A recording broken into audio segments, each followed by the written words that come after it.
Movie start होती है stork mountain से, जहाँ पर हम देखते हैं एक स्टॉर्क को। ये बहुत जनरेशन से बेबी डिलीवरी का काम कर रहे थे। मौसम जैसा मर्जी हो, हालात जो मर्जी हो, पर ये जाकर कपल को उनका बेबी जरूर डिलीवर करते थे। पर कुछ अरसे के बाद इन लोगों ने बेबीज की जगह चीजें लोगों तक डिलीवर करना शुरू कर दी थी।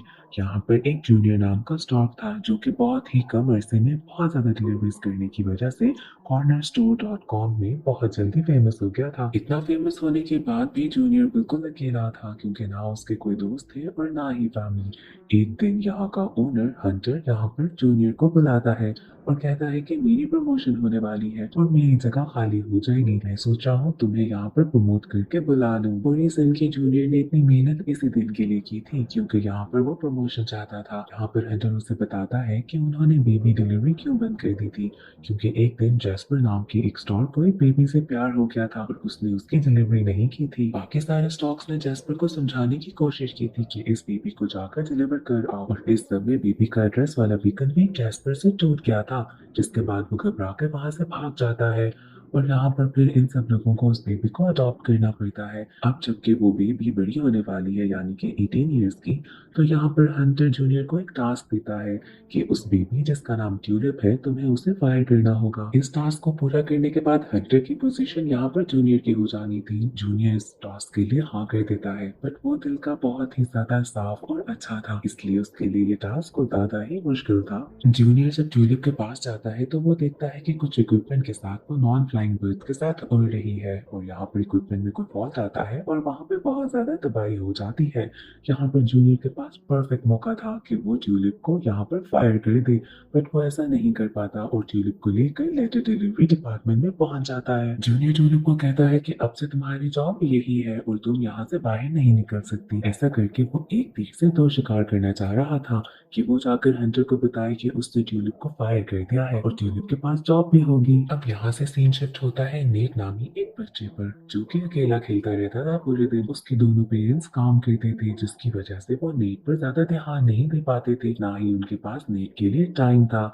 नेट इन सब चीजों से आहिस्ता आहिस्ता तंग आने लग गया था। जैसे जैसे वो बड़ा हुआ, उसको ज्यादा फील हुआ कि उसके पेरेंट्स उस पर ध्यान नहीं देते। एक दिन वो अपने पेरेंट्स को कहता है कि मुझे एक छोटा बेबी ब्रदर चाहिए, जिसके साथ मैं टाइम स्पेंड कर सकूं और खेल सकूं। नेट के पेरेंट्स इस बात को सीरियस नहीं लेते और वो उसकी बात को हंसी में उड़ा देते हैं। अब रात को नेट एक लेटर लिखता है cornerstone.com को कि उसे एक छोटा बेबी ब्रदर डिलीवर्ड चाहिए। ये लेटर जाकर डायरेक्ट ट्यूलिप के पास पहुंचता है और वो अपनी जॉब की तरह इस लेटर को पहुंचाने में आगे निकल पड़ती है और वहां से बाहर निकल आती है। दूसरी तरफ हम देखते हैं कि जूनियर जाता है हंटर के पास बताने के लिए कि उसने अपना टास्क पूरा कर दिया है। ट्यूलिप तो बस अपनी जॉब करना चाहती थी। वो वहां से बाहर निकलती है ताकि लेटर को बेबी मशीन में डाल सके, और ये सब देख लेता है जूनियर एक टीवी स्क्रीन पर। इसके बाद वो सारे कैमरास ऑफ कर देता है ताकि हंटर ना देख सके कि ट्यूलिप वहां पर अभी भी मौजूद है। इसके साथ वो फौरन ट्यूलिप को रोकने के लिए बाहर जाता है, बट इससे पहले कि वो उसे रोक सकता, ट्यूलिप वो लेटर बेबी मशीन में डाल देती है। यहाँ पर बहुत कोशिश करता है जूनियर की उस लेटर को रोक सके। इसमें उसका विंग भी जख्मी हो जाता है। इससे पहले कि जूनियर ट्यूलिप को लेकर वहां से चला जाता, एक बेबी पॉड आ जाता है। यहाँ पर जूनियर बहुत ज्यादा परेशान हो जाता है, पर अब उसके पास कोई ऑप्शन नहीं थी। वो बेबी पॉड और ट्यूलिप को लेकर फौरन लिफ्ट में पहुंचता है। वहां पर छोटा पिजन आ जाता है, जो कि उन पे शक कर रहा था।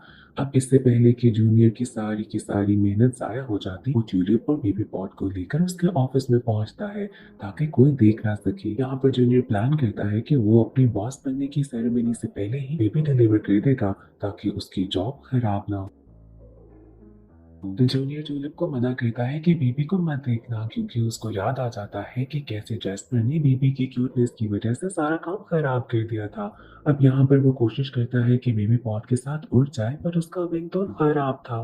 वो कैसे उड़ सकता था? अचानक से उसे ख्याल आता है कि उसने ट्यूलिप को एक मशीन से उड़ते हुए देखा था।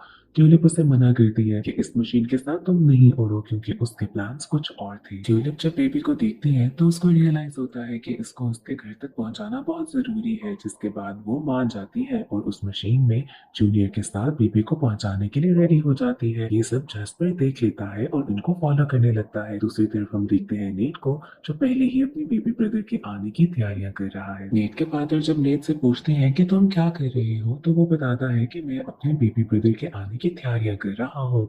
यहाँ पर उसके फादर बताते हैं कि स्टॉक्स अब बेबी डिलीवर नहीं करते, पर यहाँ पर वो अपने फादर को कन्विंस कर लेता है और अपने साथ काम पे लगा देता है। दूसरी तरफ हम देखते हैं कि ट्यूलिप बार बार जूनियर से पूछती है कि तुम बॉस क्यों बनना चाहते हो, बट इसका जवाब जूनियर के पास नहीं था। बार बार पूछने पर वो इरिटेट और गुस्सा हो जाता है, जिसके बाद वो थोड़ा सा चिल्लाता है और यहाँ पर ट्यूलिप मशीन से गिरते गिरते बचती है। इसके बाद उसे बेबी के रोने की आवाज आती है। जूनियर उसे कहता है कि बेबी की तरफ मत देखो और ना ही कोई ध्यान दो, पर ट्यूलिप से रहा नहीं जाता और वो मशीन को ऐसे ही छोड़कर बेबी को चुप कराने में लग जाती है। अब यहाँ पर मशीन तो कोई चला नहीं रहा था, जिसकी वजह से वो जेट मशीन नीचे गिर जाती है। इसके बाद तो जूनियर ट्यूलिप पर बहुत ज्यादा चिल्लाता है, पर ये लोग नोट करते हैं कि कैसे बेबी चुप हो गया है और बिल्कुल ये खामोशी है। ये लोग अब बेबी पॉट को ओपन करते हैं ताकि देखें कि बेबी ठीक है कि नहीं। जब बेबी पॉट ओपन होता है तो अंदर से इतना ज्यादा क्यूट बेबी निकलता है कि इनसे रहा नहीं जाता। जूनियर डिसाइड करता है कि वो बेबी को लेकर जाएगा और खुद ही डिलीवर कर देगा। यहाँ पर जूनियर बेबी को लेकर निकल पड़ता है, पर रास्ते में उसे बहुत ज्यादा बग्स मिलते हैं। यहाँ पर तो परेशान होकर जूनियर बेहोश हो जाता है। जब उसकी आंख खुलती है तो वो खुद को और ट्यूलिप को कैद पाता है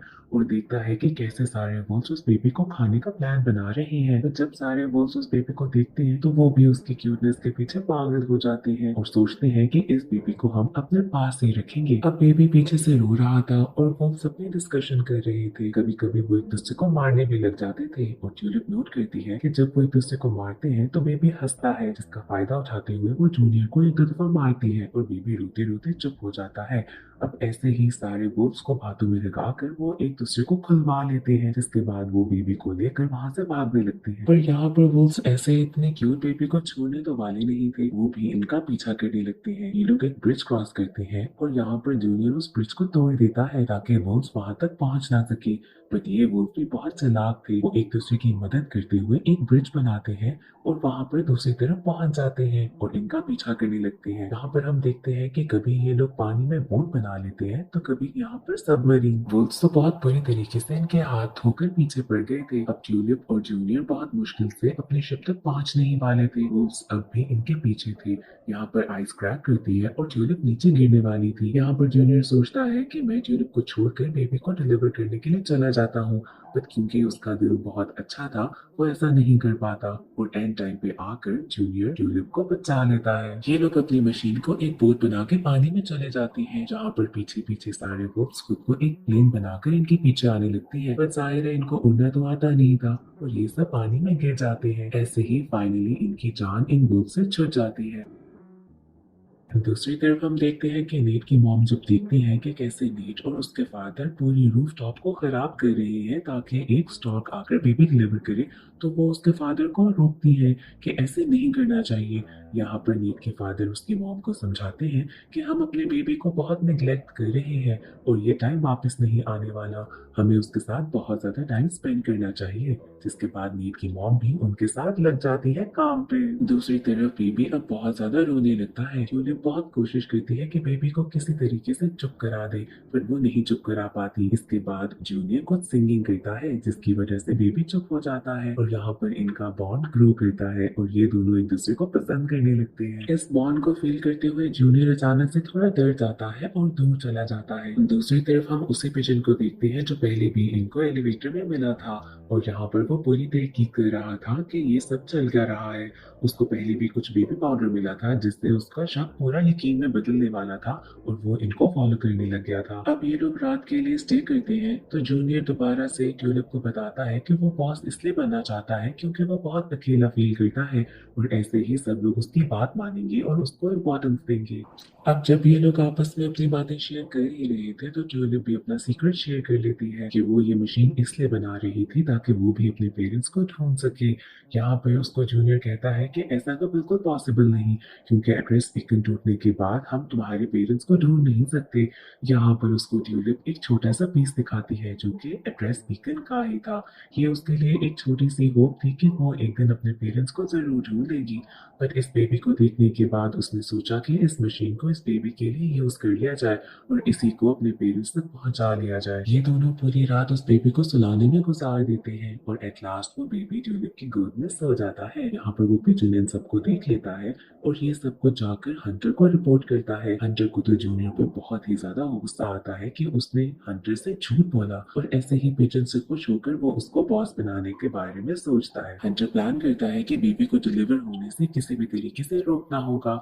दूसरी तरफ ट्यूलिप और जूनियर बेबी को लेकर एक शिप में जाते हैं ताकि वो उसको डिलीवर कर सके और इस पूरे रास्ते में वो बहुत ही ज्यादा बेबी का ख्याल रखते हैं और इसी तरह वो इसके साथ बहुत ही ज्यादा क्लोज हो जाते हैं। दूसरी तरफ नीट भी अपने पेरेंट्स के साथ बहुत ज्यादा एंजॉय कर रहा था और न्यू बेबी के आने की पूरी तैयारियां चल रही थी। इस फैमिली ने मिलकर रूफ टॉप पर एक बहुत ही खूबसूरत डिलीवरी पैड बना लिया था ताकि वो स्टॉक आकर बेबी यहाँ डिलीवर कर दे। अब हंटर पिजन से कहता है कि तुम्हें कुछ करना होगा और पिजन अपना दिमाग यूज करते हुए वहाँ के एड्रेस को चेंज कर देता है ताकि सही एड्रेस पर बेबी डिलीवर ना हो सके। यहाँ पर ट्यूलिप और जूनियर उस शिप के पास पहुंचती है तो बेबी रोने लगता है और सारे लोग बेबी की तरफ देखने लगते हैं। अब यहाँ पर एक बार फिर से जूनियर अपना रूल तोड़ता है और बेबी को हक कर लेता है। हक करके जूनियर को भी बहुत अच्छा फील होता है और बेबी भी चुप कर जाता है। ऐसे सब लोगों का ध्यान हट जाता है और यहाँ पर शिप बस स्टार्ट ही होने वाली थी। जूनियर और जूलियस उस शिप की तरफ भागते हैं और हम देखते हैं कि फिर से वो यहाँ पहुंच चुके हैं